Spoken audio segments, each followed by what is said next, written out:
જ્યારે કોઈ પણ વ્યક્તિ એક બાળક તરીકે અવતરણ થતું હોય છે પૃથ્વી ઉપર, ત્યારે આપણે કહ્યું એમ એક રો મટીરિયલના સ્વરૂપમાં હોય છે.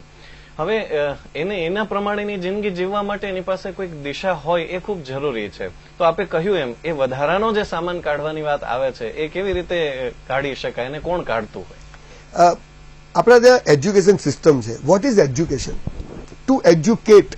ટુ એજ્યુકેટ મીન્સ ભીતરની શક્તિને બહાર લાવે, ધેટ ઇઝ કોલ્ડ એજ્યુકેશન. આપણી આખી એજ્યુકેશન સિસ્ટમ બોગસ છે, થર્ડ ક્લાસ છે, કોઈ કામની નથી. માત્ર નોકરિયાતો ને મજૂરો પેદા કરવાવાળી સિસ્ટમ છે.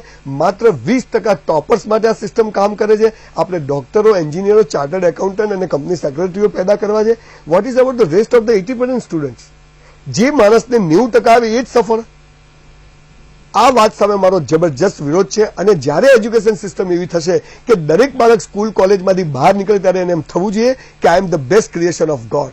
આ અહેસાસ એને પેદા કરાવી શકીએ. નહીં કે 94% વાળો જ સફળ અને તમે 50% વાળાને એમ કહું તું ડોબો છે. પેલા આખી જિંદગી એમ થાય કે હું ડોબો જ છું.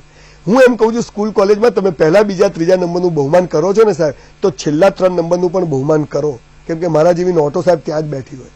એટલે આ જે ગેપ ઉભો કરવાનું કામ સિસ્ટમે કર્યું છે, એમાં ડિપ્રેશન, હતાશા, નિરાશા અને બધા જ દિવેલ પીધેલા ફરે છે. એટલે એજ્યુકેશન સિસ્ટમ ધડ મૂળમાંથી પરિવર્તન કરવાની જરૂર છે. 5 વિષયો ભણાવવાનું નહીં ચાલે. માત્ર ડોક્ટર્સ, ટોપર્સ માટે નહીં ચાલે. 45 મિનિટના લેક્ચર્સ નહીં ચાલે. એક દિવસમાં એક જ વિષય ભણાવો. પ્રેક્ટિકલ, થિયરિકલ, ઓન ગ્રાઉન્ડ, જીવનમાં ક્યાં કામ આવશે આ બધું સમજાવો. સાલું જીવનમાં જે કામ આવે સ્કૂલોમાં ભણાવતા નથી, અને જીવનમાં જે ભણાવે છે એ સાલું જીવનમાં કામ નથી આવતું. ડિપ્રેશનમાં તો રહેવાનું, હતાશામાં રહેવા. માણસ ક્યાંથી એની શક્તિને બહાર લાવે? અને બીજું, સરકારે એક બાળક પહેલી વાર સ્કૂલ જાય છે, સાહેબ પહેલા જ પગથિયે સાવ કાચો શિક્ષક ભટકાય છે. એક બાળક તમને ખબર છે સ્કૂલ જવાની કેમ ના પાડે છે? એ એમ કહે છે કે મારા મા બાપથી પણ હોશિયાર મને શિક્ષક મળવો જોઈએ. અને ત્યાં આપણી સરકારનો 3, 4, 5 હજાર, 10 હજારનો પગારવાળો સાવ ઠોઠા જેવો માસ્તર બેઠો છે. એ માસ્તરનો વાંક નથી, સિસ્ટમ જ સાલી એવી બોગસ છે. પ્રાઇમરી એજ્યુકેશનમાં 1.5 લાખ પગારવાળા પીએચડી ડોક્ટર, સાયકેટ્રિક માણસો એજ્યુકેશન સિસ્ટમમાં, પ્રાઇમરી એજ્યુકેશનમાં મૂકવા પડશે. અને ત્યારે આ દેશનો એક એક યુવાન વિકાસ કરશે, જે આપણે કરતા જ નથી. કેમ કે સરકારો ચાહતી જ નથી કે આજના યુવાનનો વિકાસ થાય. એ ચાહે છે કે નમાલી રહે, નપુસંગ રહે, માય કાંગલી રહે. એટલે સ્કૂલોમાંથી લાઇબ્રેરીઓ ખાલી કાઢી નાખી. લાઇબ્રેરી હોય તો ખટારા જેવી હોય. સ્કૂલમાંથી પીટીના ટીચરો કાઢી નાખ્યા. જીવનનું જ્યાં સૌથી મોટું ઘડતર થાય છે એ 1 થી 8 ધોરણ સુધી પરીક્ષાઓ નહીં લેવાની, ડબ્બાઓ ચડાવી દેવાના. 9માં ટ્રાફિક જામ. 10માના સાહેબો કહે છે કે સારી આપણી નોટો આવી ક્યાંથી? શું આ ભાવિ તૈયાર કરી છે?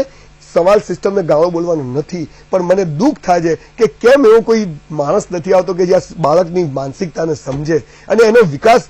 એક સ્કૂલમાં એક હાર્મોનિયમ હોય અને કે વગાડો, એટલે એક સ્વિચ બી ભાગે ના આવે. ક્યાંથી વગાડે? એક ક્રિકેટની કીટ હોય અને કે બધા ક્રિકેટર બનો, ક્યાંથી બને? એક પેડ બી ભાગે ના આવે. કોઈ ઇન્ફ્રાસ્ટ્રક્ચર નહીં. 65 કરોડ યુવાનો છે આ દેશ પાસે. સાલો એક ગોલ્ડ મેડલ નથી આવતો. કેમ નથી આવતો? કે બોગસ સિસ્ટમ. જાપાન, આટલા નાના નાના દેશો જે 50 ગોલ્ડ મેડલો લઈ આવે. આપણને શરમ આવી જોઈએ. આ કામ જ થતું નથી. મોટા મોટા તાઇફાઓ થાય છે, મોટા મોટા પ્રોગ્રામો દિલ્હીમાં અને ગાંધીનગરોમાં થાય છે. છોકરાઓ ટ્રોફીઓ લઈને રેલવેના ડબ્બાઓમાં બાથરૂમ આગળ પડ્યા હોય છે. કોઈ ઇન્ફ્રાસ્ટ્રક્ચર નહીં, કોઈ ફેસિલિટી નહીં, અને એના જે લોકો બી હોય એ બી એવા બોગસ હોય. ક્યાંથી થાય? પણ આ લોકશાહીનો માઇનસ પોઈન્ટ છે કે પટ્ટાવાળા બનવું હોય તો 12મું પાસ કે કોલેજ પાસ જોઈએ, પણ અહીંયા એમએલએ એમપી બનવું હોય તો અંગૂઠા છાપ બી ચાલે. એટલે વિકાસની તકો બહુ ઓછી છે. પણ હું બહુ આશાવાદી માણસ છું. એ દિવસ ચોક્કસ આવશે. ઈશ્વર બધાને સદબુદ્ધિ આપશે અને એક એવો સમાજ ફરીથી નિર્માણ થશે કે જ્યાં દરેકનો વિકાસ થશે. દરેક સફળ થવા જ પેદા થયો છે અને સફળ થઈને જ રહેશે. એજ્યુકેશન સિસ્ટમ પાયામાંથી બદલશું તો દરેક બાળકનો વિકાસ મસ્ત થશે.